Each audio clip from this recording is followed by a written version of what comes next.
This video is about the Parable of the Yeast from Matthew 13:33. My notes are taken from this book.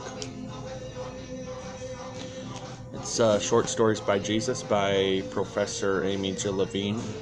She's a New Testament scholar who works out of Vanderbilt University. My favorite scholar. I suggest her to everyone. And being Jewish, she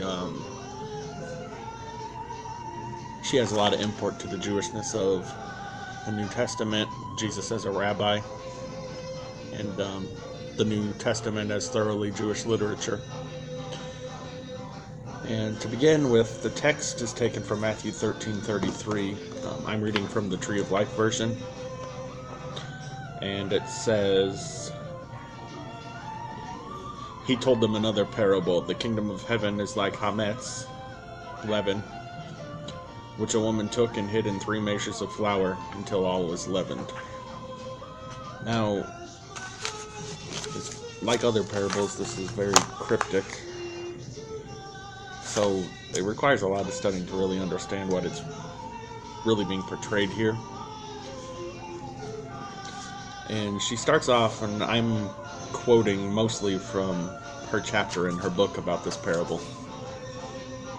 Amy J. Levine writes, "We need to correct the translations that have the woman mixing the yeast into the dough, because that is not what the Greek says, and we do well to see what the combined imagery of women mixing dough, hiding, and ovens would have suggested to people living in the 1st century. Most translations actually have it as the woman was mixing dough. That's not what the Greek says, but it's such weird language that most translations think they're fixing the translation by importing the word mixing, but that's not what it says. She actually is portrayed in the parable as hiding leaven in the dough. The Greek term is encrypto, for hiding, which comes from a root meaning to hide, as in cryptology, or secret code making, or to be closest to the Greek, encryption. Thus, she is literally doing something secretly with an ambivalent or multivalent substance that works by process of decay. Whereas the parable of the leaven is the only place in the New Testament where the verb is found, the cognate verb crypto, that is the verb without the prefix, is common. In many cases, it refers not only to something that is hidden, but to something that should or must be uncovered. And she continues, "Whatever the woman is doing, its results will come to light. What is hidden is only hidden so that it can be brought forth."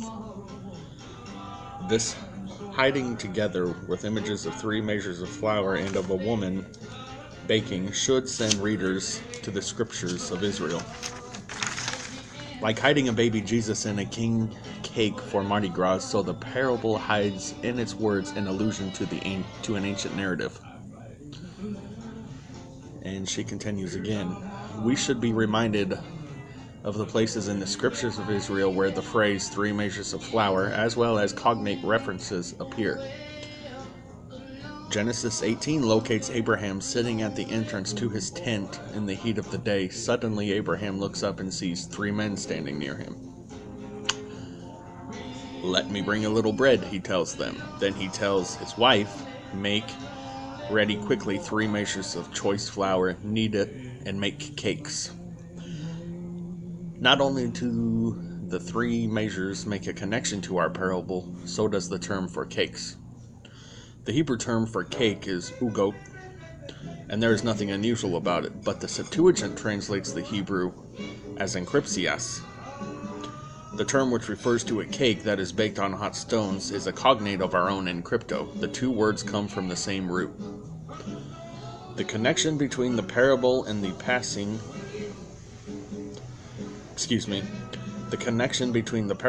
passage in Genesis 18 is secure.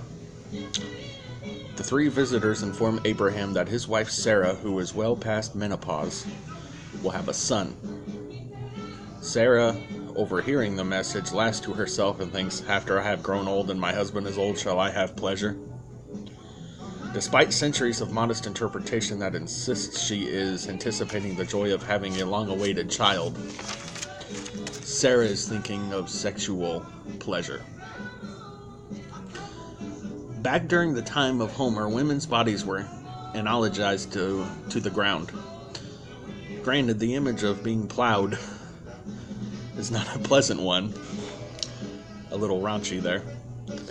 But at least the view prevailed that women's bodies, like the earth, nurtured the seed planted in them. By the time of Jesus, the imagery had changed. Women's bodies were now compared to ovens. As in that charming expression, still heard today, she's got a bun in the oven. Many people don't know bun in the oven is actually a Semitism, the Semitic idiom. And yet, Genesis 18, underlying the Parable of the Leaven, is a story about an unexpected, miraculous, mysterious pregnancy.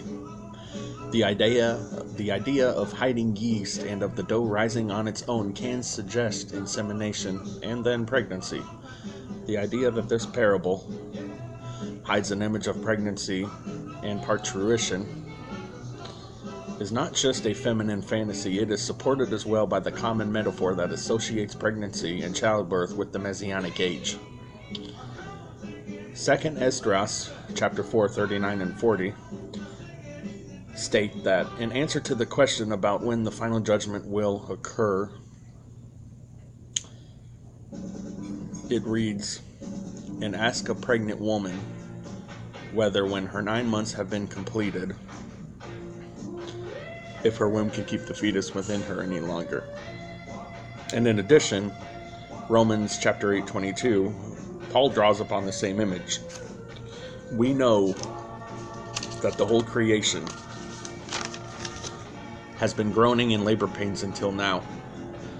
The kingdom starts small and eventually will encompass the entire world. Just because we cannot visually see evidence of it does not mean that it is not there, does not mean the seed has not been planted, as it is with a woman in the early stages of pregnancy. You know, a woman doesn't usually tend to start showing that she's pregnant until 3, 4, 5, maybe even 6 months into her pregnancy, but just because she does not appear to be pregnant does not mean that seed has not been planted. And a little correction.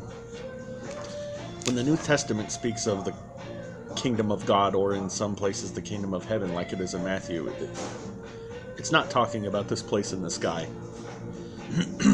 People like me who are in Messianic Judaism, but who were brought up in the church, we're grown up in church and we're taught that the kingdom of heaven that Jesus spoke about was this place in the sky. When we die, we go to heaven. That's not what the Bible teaches. The kingdom of heaven was an idiom for God's kingdom, spoken of by the prophets. God's day of wrath, he comes and establishes his kingdom on earth. We were made to inhabit this earth. And I'm not saying when people die there's not some kind of middle space, or even that they are in heaven right now waiting for the coming age to come. But it's not the end of the story. Heaven is coming to earth, and that's actually what Revelation says. The book of Revelation ends with God's kingdom, the heavenly realm, coming to earth. Now, the reason Matthew's gospel uses the term the kingdom of heaven is because it was written for a Jewish audience, and especially in the first century, God's name has always been revered among the Jewish people, and they wouldn't use it publicly or commonly. And even the term God, El, wasn't even used like that. They substituted it with heaven. So whenever you hear in Jewish literature, or even in the Gospel of Matthew with the parable of the lost son, I've sinned against you and against heaven, he's not really talking about this place in the sky. He's talking about God. I've sinned against you and against God. So, and then, you get into Mark's gospel, Luke's gospel, who were not written definitively for a Jewish audience. They used the term kingdom of God because those people probably would not have been familiar with the substitution of God's name with heaven, the kingdom of heaven. But we have to remember, heaven is coming to earth.